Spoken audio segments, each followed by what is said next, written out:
Desa Ciawi menggelar bimbingan teknik pada kelompok wanita tani Desa Ciawi dalam program Desa Ketahanan Pangan yang diselenggarakan di tempat Yayasan Syamsul Huda Al-Amaliyah Bogor di Jalan Raya Tol Ciawi RT 1 RW 1 Nomor 1 Desa Ciawi Kecamatan Ciawi Kabupaten Bogor, Kamis 3 November 2022. Desa Ciawi menggelar bimbingan teknik kelompok wanita tani KWT Desa Ciawi dalam program Desa Ketahanan Pangan. Dalam acara tersebut dihadiri Kepala Desa Haji Nana Sumarna, Ketua BPD Bubun Sah Bandar, Misbah Ulfalah dari Kecamatan Ciawi, pendampingan Desa tingkat Kecamatan Hendi Suhendi, ST, dan Ade Salman, SA, Koordinator Wilayah BPP Wilayah 7, M. Kasroni, S. ST, Penyuluh Pertanian Indra Setio Wicaksono SP, dan Lucy Oktaviani, Speter, Haji Agil Pemilik SH FAM, Ketua TPP, Kakak Hajah Jamilah Am dan peserta Bintek KWT Desa Ciawi. Dalam acara Bintek tersebut dipandu oleh Sekdes Bapak Tolha. Dalam sambutannya Kepala Desa Ciawi menuturkan, puji syukur kehadirat Allah Subhanahu wa Ta'ala yang memberikan kepada kita nikmatnya, nikmat sehat walafiat sehingga kita dapat berkumpul di tempat ini untuk melaksanakan bimbingan teknik hidroponik, ujar Haji Nana Sumarna. Kades Ciawi juga dalam sela sambutannya menceritakan pengalamannya mencoba mempraktekkan bertanam di tempat tinggalnya ternyata berhasil menurutnya. Kemudian Kades Ciawi mengakhiri sambutannya dengan membuka dan meresmikan Bintek. Ketua BPD Bubun Sah Bandar mengatakan, kami atas nama lembaga BPD atas nama warga masyarakat mengapresiasi kepada pemerintah desa yang di bawah kepemimpinan Bapak Haji Nana Sumarna yang telah melaksanakan pelatihan ketahanan pangan. Ketahanan pangan ini adalah lanjut Bubun, peraturan dari Kemendes yang disisihkan dari dana desa. Alhamdulillah sudah bisa dilaksanakan, mudah-mudahan ini lancar dapat diikuti dan dapat menularkan pada semua masyarakat Ciawi, tujuannya. Ada 2-3 orang. Yang terhormat Bapak Ketua BPD yaitu Bapak Bubun Sah Bandar, yang terhormat pendamping desa yaitu Bapak Presiden itu, bahwa Desa Ciawi mengadakan BIS yaitu program ketahanan pangan.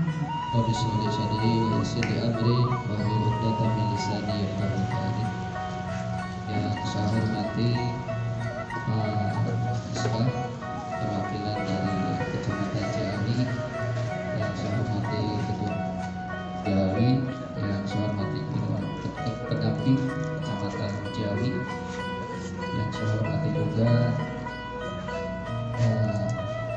Rektor yang insya Allah menyampaikan dari SHFAM tentang robotik dan Haji Akil, yang saya hormati para kader peserta Bimnas yang hadir di tempat yang berbahagia ini.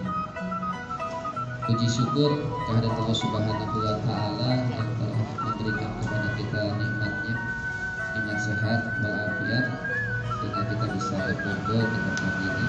Dalam rumah bikin, saya juga minta ke beliau tolong dibikinkan. Kemarin alhamdulillah panen, sudah pernah mengalami panen selada, alhamdulillah ya, para staf juga menang panen dibagikan. Nah, kemarin sekarang nih hari ini panen pakcoy sebenarnya di rumah teh ini. Nah, panen pakcoy ini hari ini.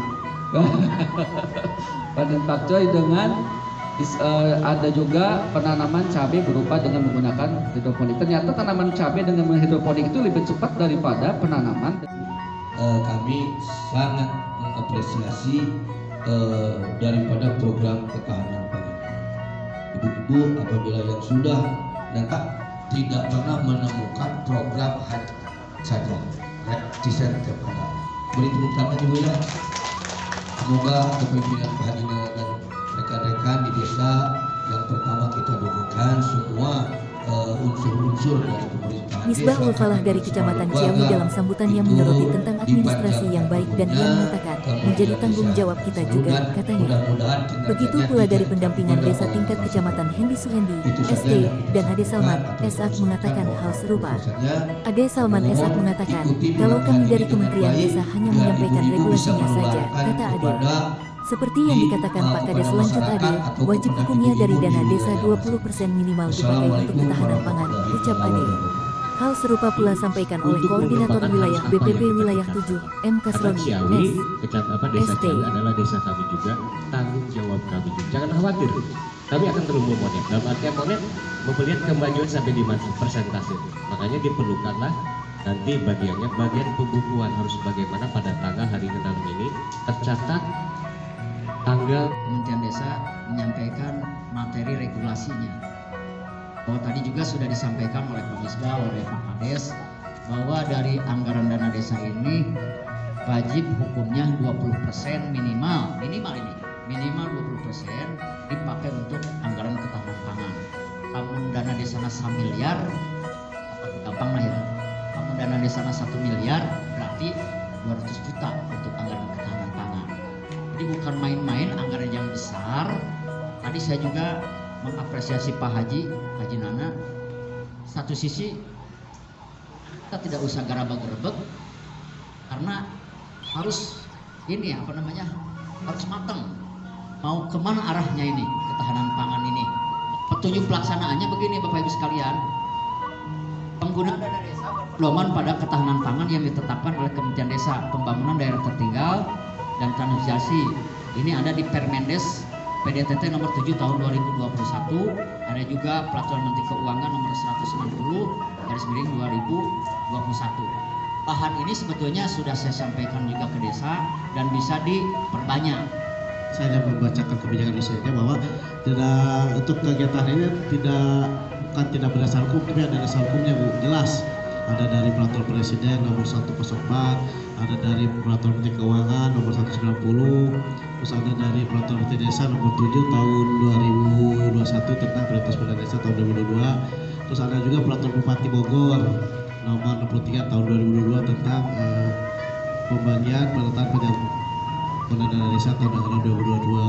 Kemudian diperkuat lagi oleh SE Peraturan Menteri Desa terkait nomor 83 tahun 2022 tentang pedoman ketahanan pangan. Nah ini intinya tadi sudah sampai Pak Kasroni bahwa kenapa sih ada ketahanan pangan? Nah itu pertanyaan yang luar biasa karena alhamdulillah pemerintah kita di bawah Kementerian Desa sudah akan memprediksi Bu bahwa tahun 2023 ke sana akan terjadi krisis pangan lah.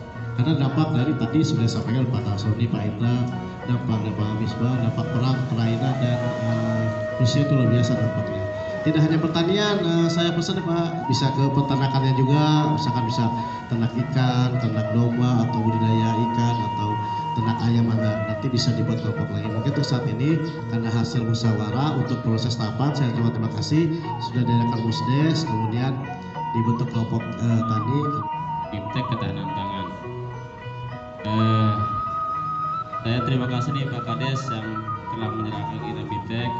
Ini salah satu bentuk kepala desanya untuk membangun ketahanan pangan. Jadi kenapa ketahanan pangan ini sekarang muncul? Salah satunya adalah pada saat ini itu sedang terjadi krisis pangan. Mungkin di Bogor mau tekan rasanya punya, tapi di negara-negara sana terus mulai kerasa, sudah mulai kelaparan, gitu ya. Nah di kita mah alhamdulillah masih bisa bertahan. Kenapa? Karena potensi di negara orang mah seueur pisan, kantun mengelolana gitu. Semua teknologi ada di kita. Bogor itu salah satu pusat teknologi Bu. Itunya balai-balai tak enak di urang gitu, dan di kabupaten sana gitu punya. Jadi alhamdulillah. Nah ini KWT ini mudah-mudahan nanti diarahkan untuk menjadi kelompok wanita tani Bukadesnya.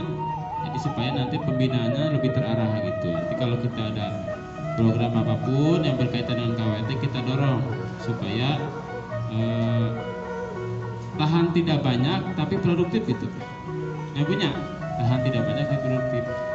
Jadi Abdi belajar membina KWT itu harus ada tempat, ada semacam greenhouse gitu.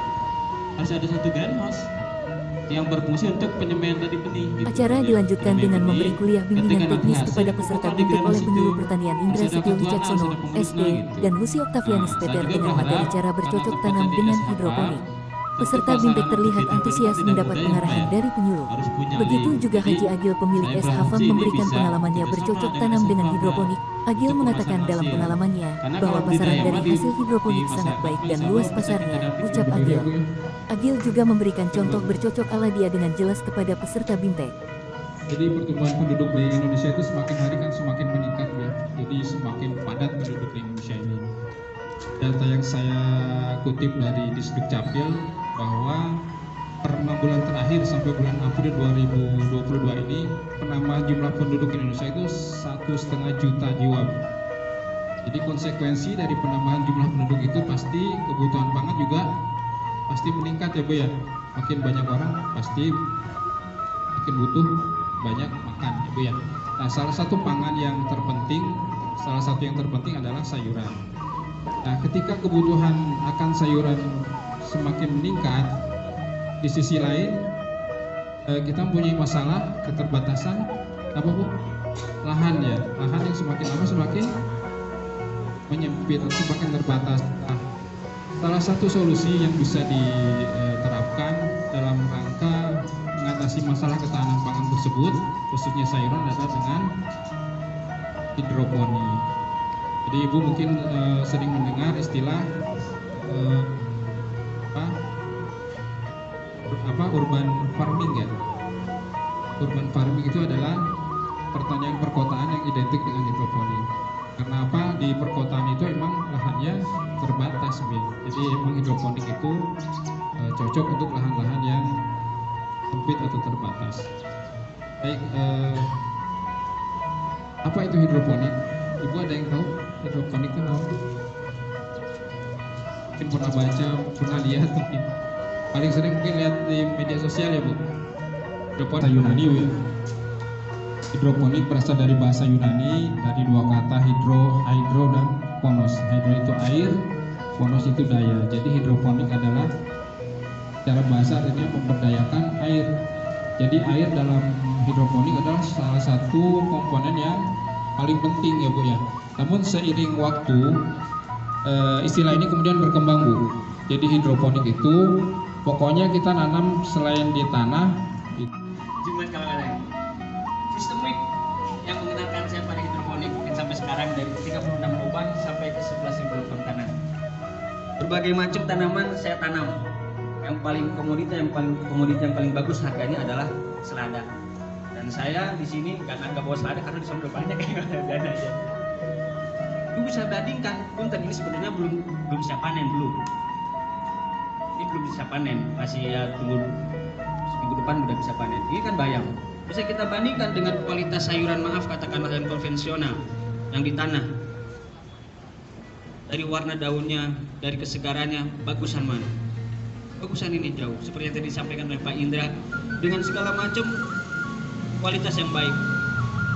Ini namanya pagoda. Kita jarang lihat kan sayuran seperti ini. Kita jarang lihat sayuran seperti ini. Ini biasanya di mana? Adanya di supermarket, betul ya? Dan harganya lumayan ini. Kita kalau dengan hidroponik di rumah itu bisa nanam kayak gini murah, tinggal kan? Ingat hidroponik tidak terbatas oleh lahan. Contoh apa? Saya bisa didakan di coran, mau lahan sempit seperti apapun. Contohnya mungkin yang pernah lihat Pak Haji Nana di rumah bisa bertani. Bisa di coran juga di sana bisa bertani. Segala hal bisa bertani.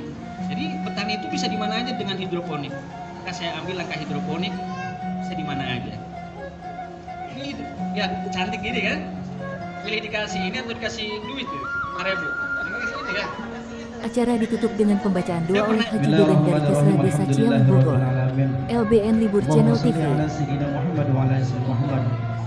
اللهم إنا نسألك متابعة لرسولك نبي محمد صلى الله عليه وسلم في أقواله وأفعاله وأهواله.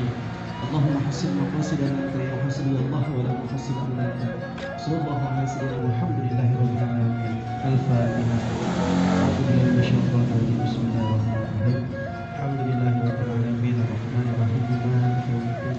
إياك نعبد وإياك نستعين اهدنا الصراط المستقيم صراط الذين أنعمت عليهم غير المغضوب عليهم ولا الضالين. Wassalamualaikum warahmatullahi wabarakatuh.